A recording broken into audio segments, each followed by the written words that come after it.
All right, we got an interesting day here at the Bremerton Park and Recreational Center.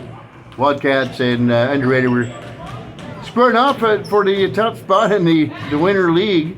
And as it ends up, the Wildcats take it 51-46. And I know what you're saying to yourself. You go, hey, boy, that's a low score for a game. Well, only because Under8ted couldn't keep their composure. 3 technicals later, the second half did not even barely get underway.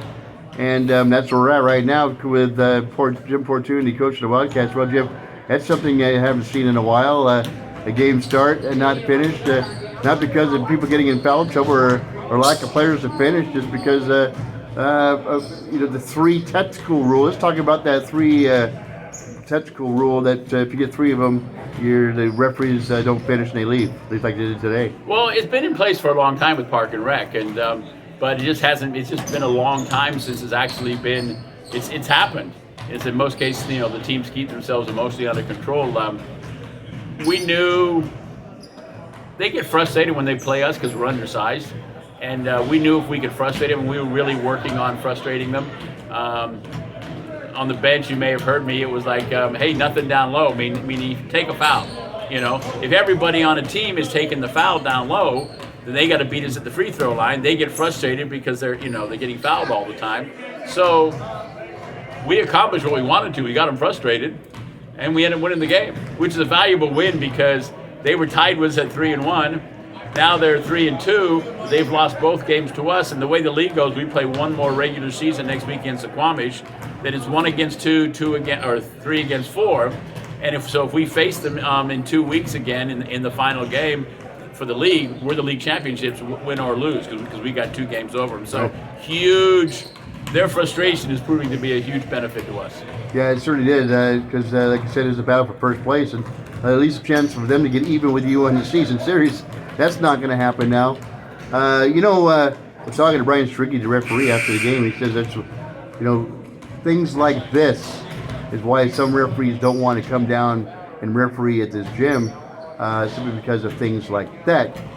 No, he's correct, but the other factor too was that a lot of times these things happen because other refs don't handle the game correctly. There's 2 sides of the story, so you don't want to come down here because there's 2 things, but you're not reffing the game like you're supposed to. So that's why we've got both tonight and the previous night, we've had some of the top officials in the association, and I do appreciate the assigner for sending them down here.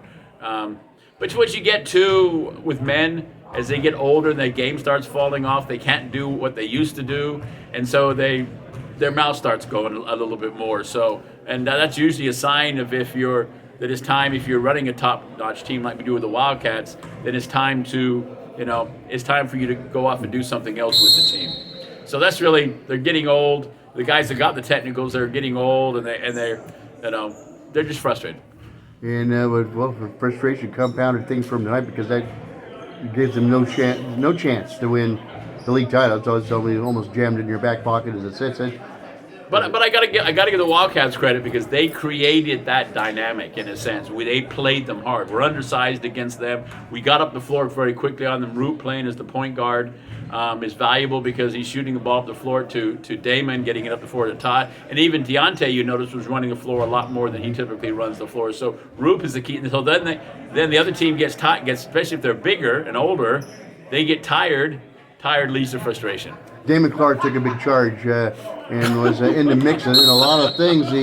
The last month's player of the game, or player of the month. Yeah, every month, I sent it out to all the players. I actually sent it out to you, K-Mac. You didn't vote this month, so Damon wants to know why you didn't vote.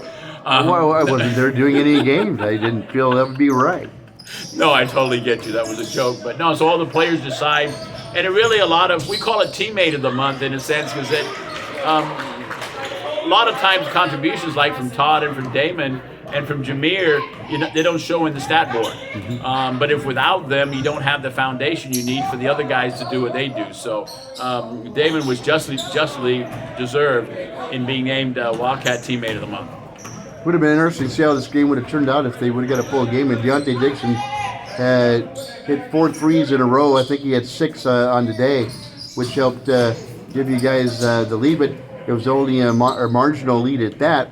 even with Deontay Dixon dropping pills from everywhere. But you notice tonight the little difference is a lot more fluid in a sense. I mean, not necessarily dribbling off of getting the points off the dribble, and scoring, which he's good at. But because Roop was getting the ball down the floor and he was running the floor, it was more in rhythm. His body's already in motion. Catch the ball to shoot. Catch the ball to shoot. So yes, he was a key factor with this, giving us a nice bonus. But his teammates help him to get that tonight. And Dixon, no matter what he does, offensively or defensively, he looks so effortless doing what he does out there. He does. As he come into his man body, as they say, he's a lot stronger. And I know he works out a lot of the Y. And shooters don't think about that. Upper body strength, arm strength, can actually increase your range.